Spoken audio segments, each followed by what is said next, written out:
We're on day 4 of our Novena to the Immaculate Conception, and what we've been doing these last couple of days is kind of exploring the historic development of this devotion to the Blessed Virgin Mary. Where did this come from? Why is she so important of all the early Christian figures, more so than any of the apostles, more so than in many ways, more so than Peter or John or any of the evangelists?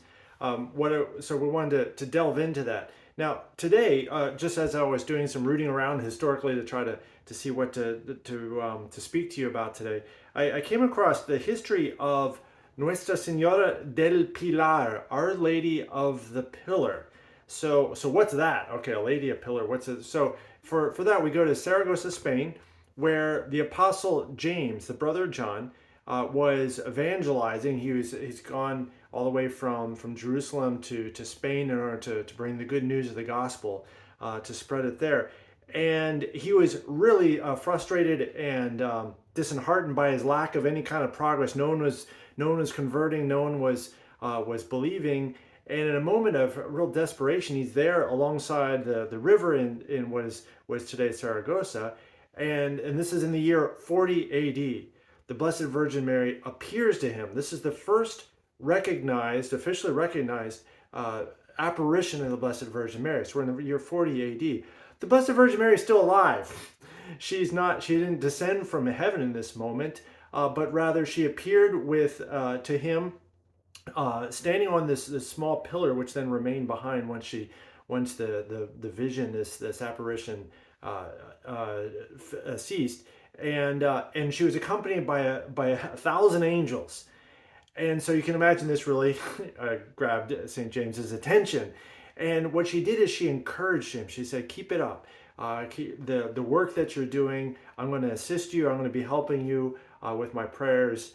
And then she also asked that in order to help spread the faith there in Spain, that a chapel be built right there on that site. And there is one there today. So James began back in the year 40, and what we have today is a beautiful, marvelous basilica. I haven't seen it. I haven't been there personally, but a statue that's dedicated to the Blessed Virgin Mary. Now, what you've heard about bilocation possibly of other saints. There's been other saints that have been known to, in their living years, appear in more places at once appear in several places at the same time. Excuse me.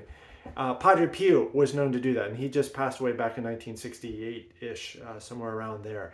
It's these examples of its outrageous holiness, so much so that the Lord is willing to supersede the normal boundaries of space and time in a way that he was able to do himself after his resurrection. So what the Blessed Virgin Mary already in her lifetime, it seems, was doing that. Now, there's a lot of other churches that are dedicated to the Blessed Virgin Mary. That's the earliest I was able to find. There's in Rome, there's Santa Maria in Trastevere, which is across the river there in Rome. That was built around the 3rd century. St. Mary Major, a very special place to me. That's where I was ordained. Was built in the year in the 400s.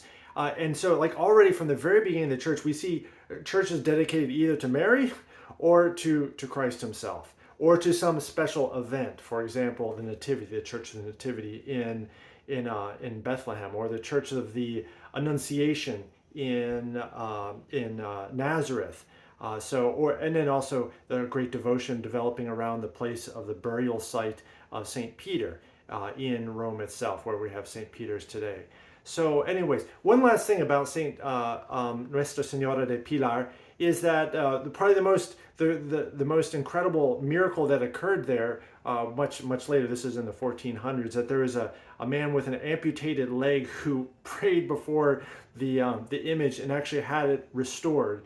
And this was medically verified by the doctor who removed his leg, and they buried it, and the leg, that is, and then through a miracle, the man woke up after having prayed with that leg restored. Okay, that sounds like just an absolutely outrageous thing. It's like, okay, is that really real? Is that just some kind of, well, go ahead and read the testimony of the doctor who performed the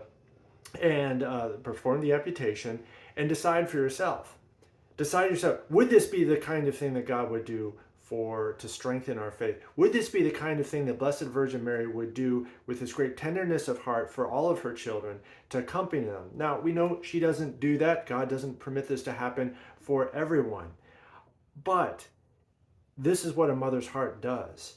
And so when we approach her with our own weaknesses, our own difficulties, our own sufferings, our own lack of having what we need for a certain thing, as James did praying along the riverbank there in Saragossa, as so many Christians have turned to her year after year, century after century, that their prayers have been answered. And that's why we have so many churches dedicated to Blessed Virgin Mary, because there is this rich devotion that has not been void of fruit, but rather full of prayers answered. So keep up your novena, your intention. Keep praying for each other's intention that our Lord answers our prayers through the intercession of the Blessed Virgin Mary. God bless you.